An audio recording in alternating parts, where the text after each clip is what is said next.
Rapaz, eu tô profundamente envergonhado. O governo Lula, de fato, ele é um anão diplomático. O Lula, ele tá passando um vexame internacional. Ele tá sendo humilhado, ele tá sendo escrachado, ele tá sendo cuspido internacionalmente para todo mundo ver. Eu, sinceramente, se fosse eleitor do Lula, hoje eu estava profundamente arrependido. No giro de notícias internacionais, estamos acompanhando a viagem do presidente Lula ao G7, à França. E Lula e Donald Trump nem interagiram durante a foto oficial da cúpula no G7 na França. O presidente brasileiro participou da chamada foto de família, ao lado dos chefes de Estado e de governo que participam do encontro. Nas imagens, Lula não cumprimenta ou conversa com Trump, nem durante o posicionamento dos líderes, nem logo após a foto. Não é possível saber, porém, se os dois se cumprimentaram antes ou fora do enquadramento ou da transmissão oficial. Durante o momento da foto, Lula aparece conversando com o presidente do Conselho Europeu, Antônio Costa, e com a presidente da Comissão Europeia, Ursula von der Leyen. Lula e Trump também não tiveram reuniões bilaterais durante a cúpula. Depois da foto, os líderes participaram de uma sessão sobre cooperação internacional para o desenvolvimento. No discurso, Lula defendeu o combate ao crime organizado com respeito à soberania dos países e criticou o protecionismo e o unilateralismo em trechos que soaram como recados indiretos ao governo Trump. Ele não esconde de ninguém, ele não ia no G7, tava tudo certo. Mas de última hora, e depois que Flávio Bolsonaro se encontrou com Donald Trump e marcou aquele golaço, o Lula ele fez questão de ir. Quando o Macron convidou, ele não pensou duas vezes. Foi o primeiro a chegar, pense. E nem bem chegou e já começou a marcar território, já começou a circundar o Donald Trump, querendo saber aonde ele ia, como é que ele ia fazer.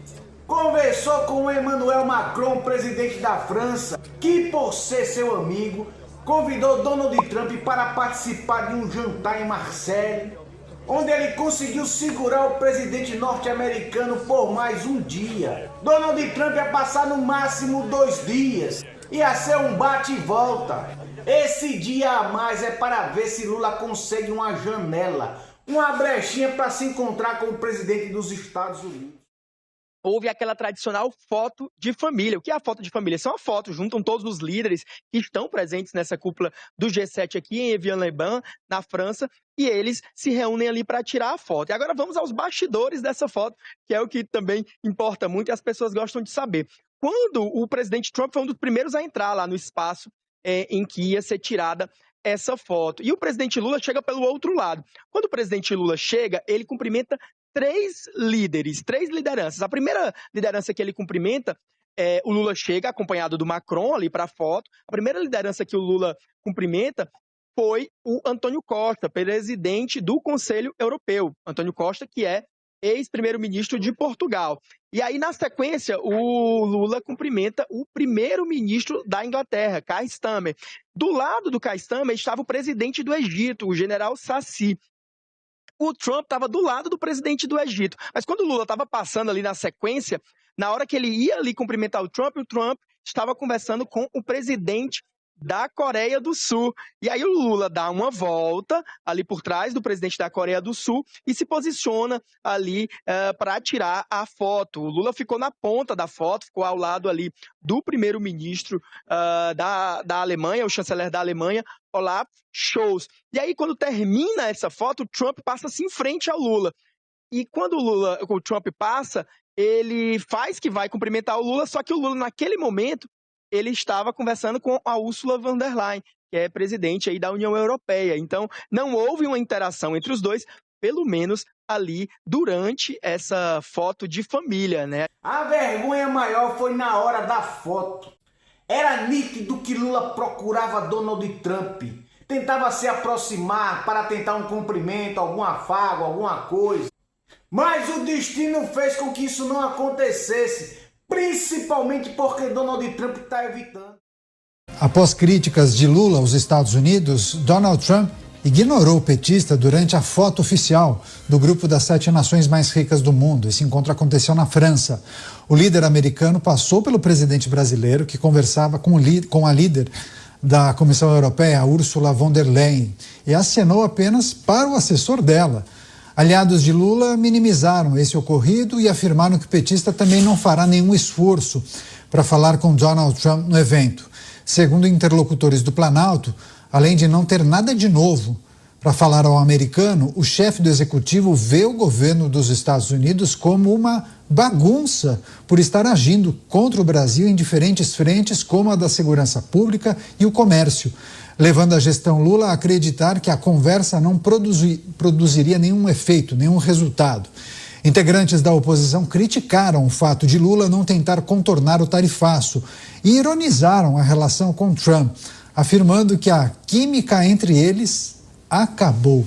E aí quem nos acompanha por imagens pode verificar justamente esse momento, né, em que Donald Trump passa reto e o presidente brasileiro acaba ficando, como se diz no português coloquial, no vácuo. Lula é um mentiroso. Ele fez uma promessa para Donald Trump e não cumpriu.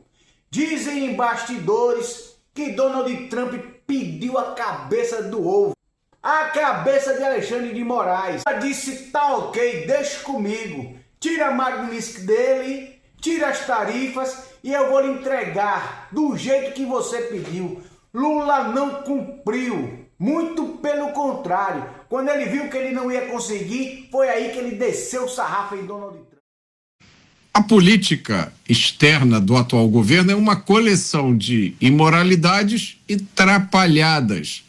Ela é movida por razões que provavelmente não suportariam a luz do dia e por um populismo eleitoral de quinta categoria. É um erro tentar interpretar a política externa do PT de forma sofisticada, buscando uma estratégia. O que existe é oportunismo imediato, tacanho, uma busca por fotografias e frases de efeito. É uma vergonha você ver o cachaceiro de 9 dedos se humilhando, rastejando atrás de uma foto. Uma foto que pode aumentar um pouco a sua popularidade. Só se o povo brasileiro ele for muito burro, ele for muito idiota e eleger novamente esse cachaceiro. O Brasil ele tá quebrado. Você tá sentindo já, eu tenho certeza. Quando você vai ao supermercado, quando você vai na feira, quando você precisa do SUS e não tem medicamento, quando você enfrenta uma fila quilométrica do INSS. O Brasil é o banco master do mundo, não tem como dar certo. O déficit apontado hoje para o nosso país é de déficit nominal, é de 9% do PIB. O que é isso?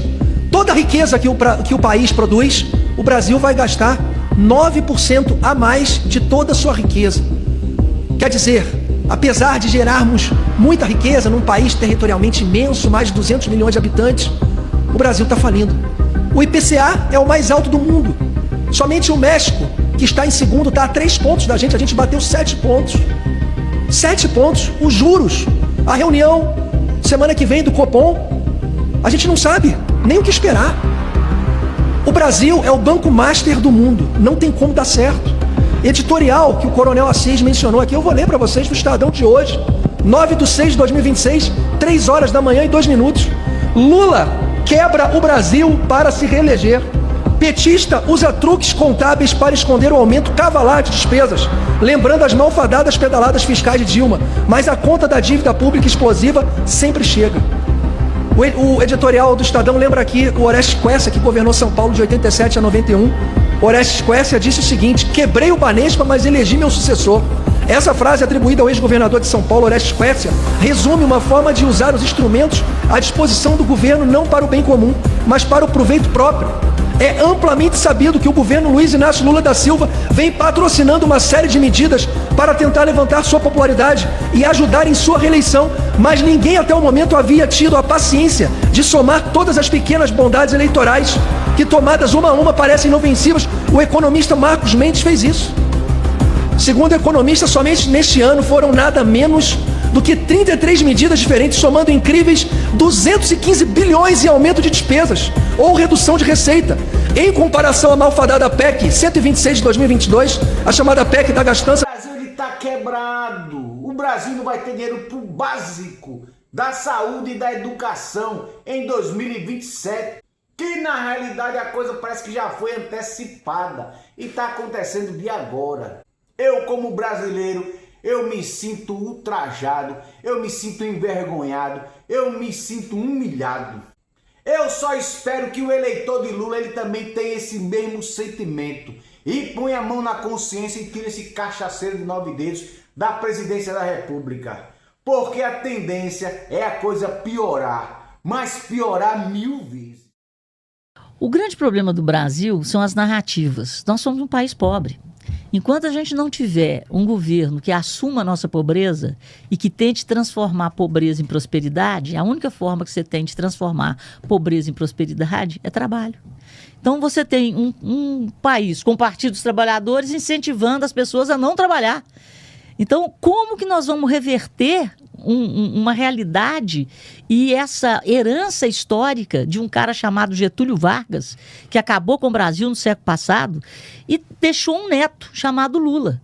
Então, o Getúlio Vargas e o Lula criaram a cultura de que o Estado é o pai, é a mãe, é tudo. Só que as pessoas não têm educação para entender que quem financia o Estado é quem trabalha. E se você não trabalhar, quem é que vai pagar a máquina? Uma máquina inoperante e corrupta. Então, se a gente não colocar na cabeça das pessoas que o PIB, Produto Interno Bruto, é a soma de bens e serviços produzidos, que se não houver produção não existe riqueza, nós não podemos fechar. O Brasil está fadado a ser um país pobre, miserável. Nós estamos empobrecendo a cada ano, exatamente pela cultura do Estado.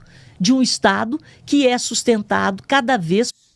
Mas do mais é só isso, pessoal. Beijo grande pra você. Fica com Deus, porque eu fui!